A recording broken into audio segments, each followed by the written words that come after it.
My full name? Oh, Richard Eugene Vanderbrook, 88, When were you born? 1924, July 24. Where were you born? Newark, New York.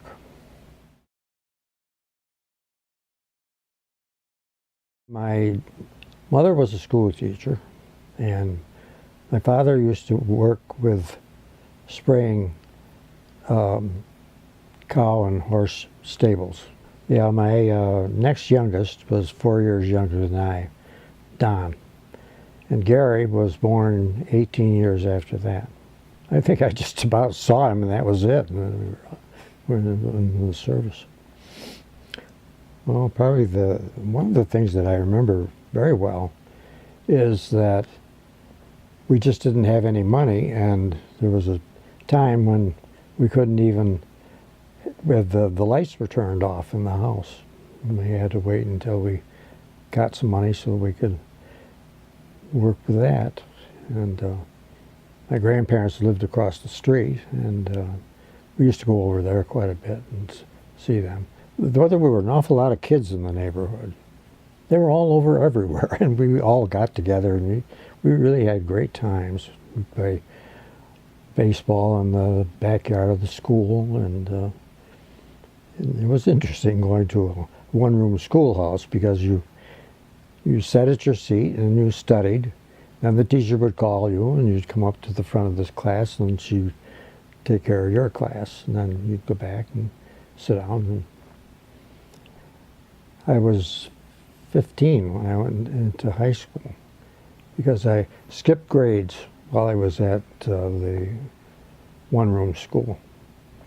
Because she would, I think it was the 5th grade, yeah. It was the 5th grade. We were having the exams for that grade, and she asked me if I would like to try the 6th grade. I said, sure, I'll try.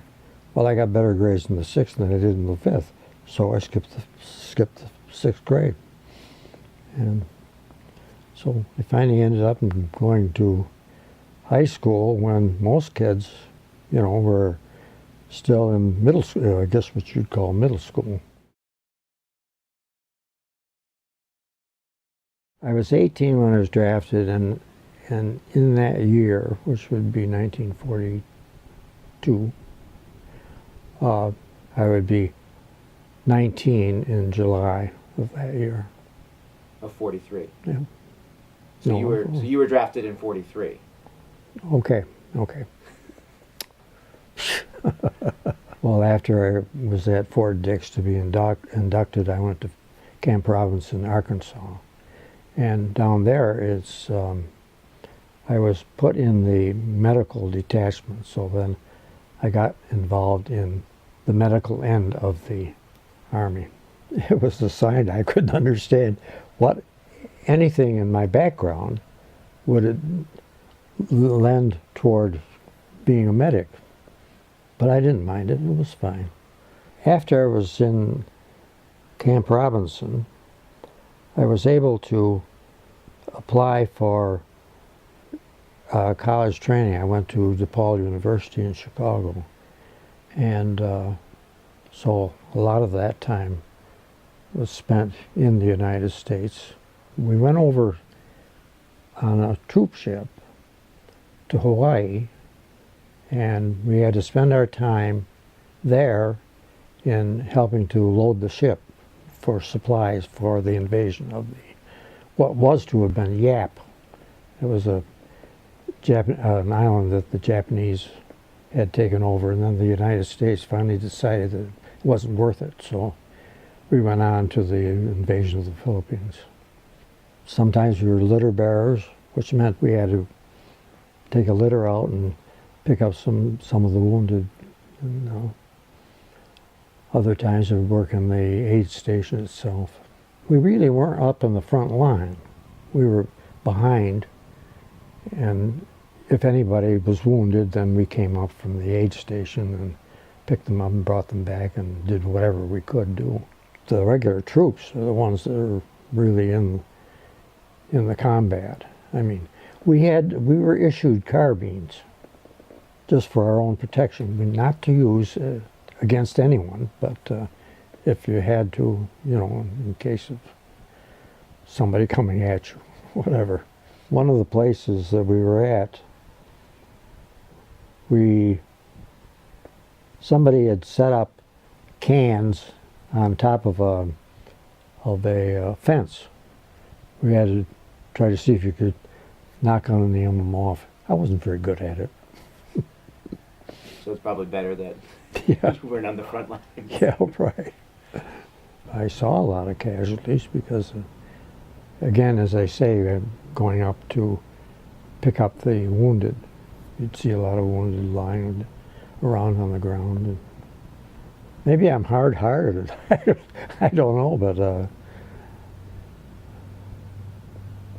I guess it's because I didn't have any really lasting or close relationships with anyone. Because if I did, and of course if that person died, that would be something else. It's just my personality. So there.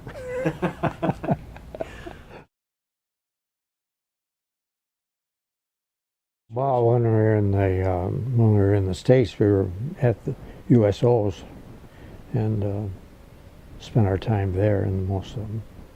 Bob Hope was one of the ones that was great with that. He was all over. I think he was on both the Pacific and the Atlantic war zones. They would have ones like that, and then they would have dances and food, and it was nice. Of course, it isn't like that. It wasn't like that when you were in the war zone itself, but we didn't do much going into any towns. There was one thing I remembered. This was in the Philippines. This guy was a pianist, and he had written a piece that he called Rhapsody in Red. And we were walking down this road, we ran into a church, and he says, hey, maybe they've got an organ. And they did have. So he went up in the balcony and started playing the organ. And a whole bunch of people come down the road to listen to him. It was fun.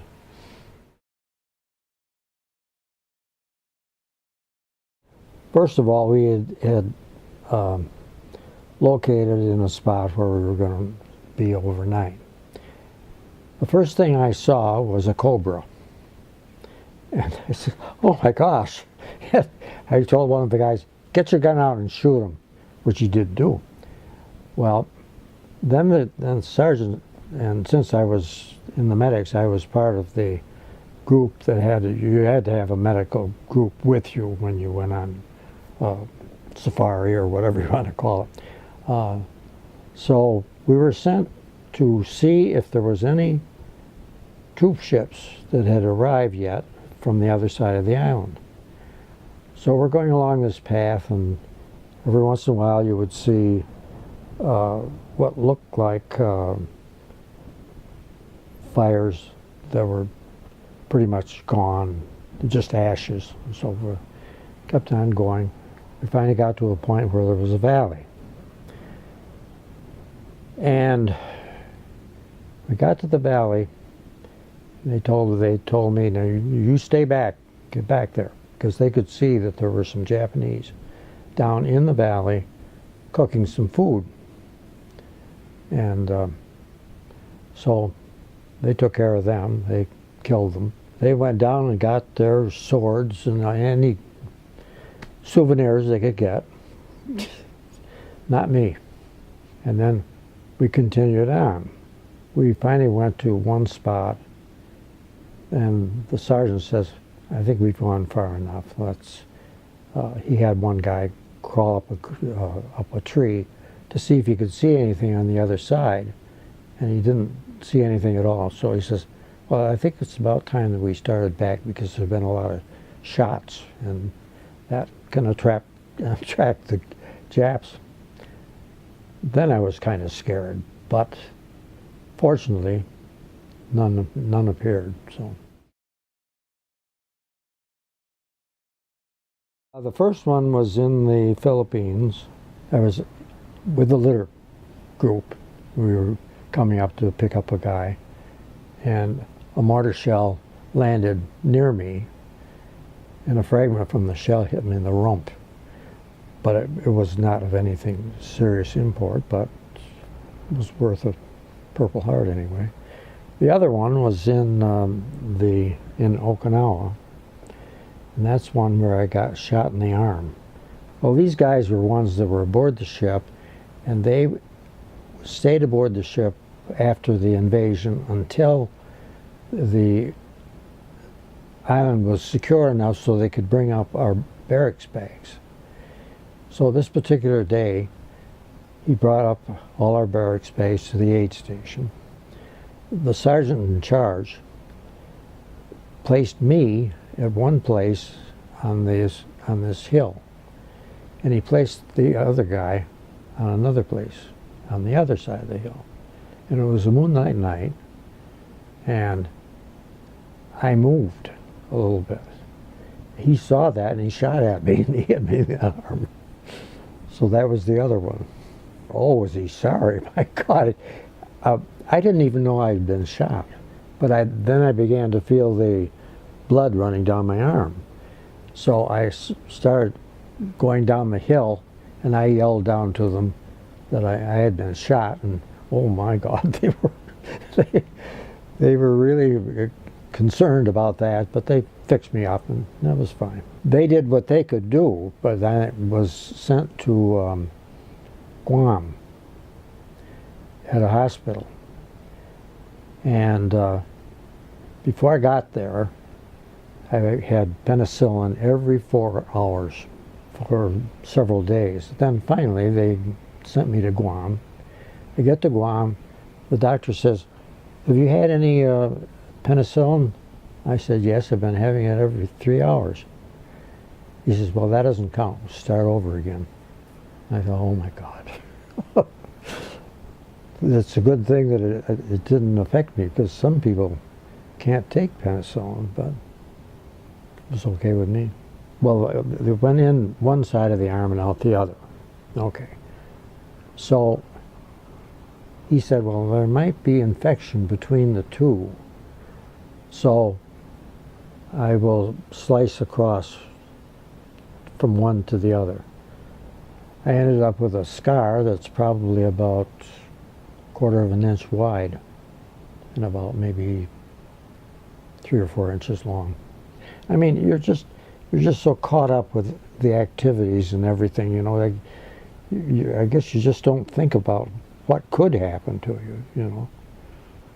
But fortunately, I got hit, but I didn't get hit very badly.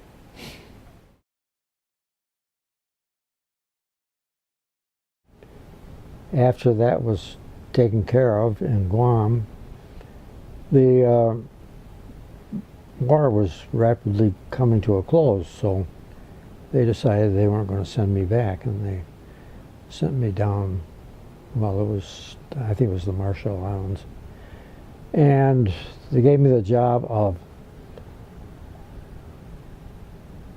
figuring out how many points you had toward coming home.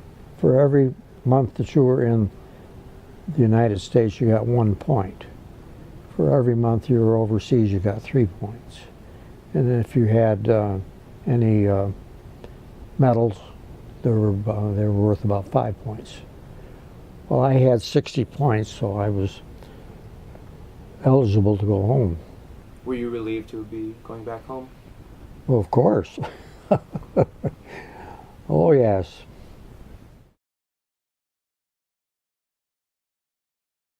When I got home, I made an application for ASTP, which was Army Specialized Training Program, to go to college. And I went to DePaul University for a while. Anyway, I ended up in Cornell, and that's where I met my wife, and now we got all these kids. My brother was going with her roommate. She was in Cornell before me a little bit. And one Easter Sunday, I was going with another gal, and I said to her, "There's got some gal that came to her house for Easter. Let's go over and see what she looks like." So I did, and I took them all out for a ride. And then when I got to Cornell, then I ran into her. She was going with somebody else, and I said, "You got to quit him. You're going to go with me." So she did. We lived in Cheektowaga for a while, and then Sloan, and we finally came out here to Tonawanda, and been here ever since. She worked until Karen was almost born. She worked as long as she could, because she felt well and everything. And then, of course, after she had Karen, that was the end of that. So then she became a house mother with 6 kids. Well, I first was with the Corps of Engineers, and then I went to work for Nussbaumer and Clark. After I retired, we did a lot of traveling. We went to, well, the first thing that we did, we took a trip to Tahiti, Australia, New Zealand, Fiji, and we've taken 2 Caribbean and 1 Mediterranean cruise. So we get around, and we go up to Vermont every year. Haven't missed a year yet. Most of the family is right around here, so a lot of it is taken up with family. 4 of them around here, and we have 1 in Salem, Oregon. So we're pretty busy.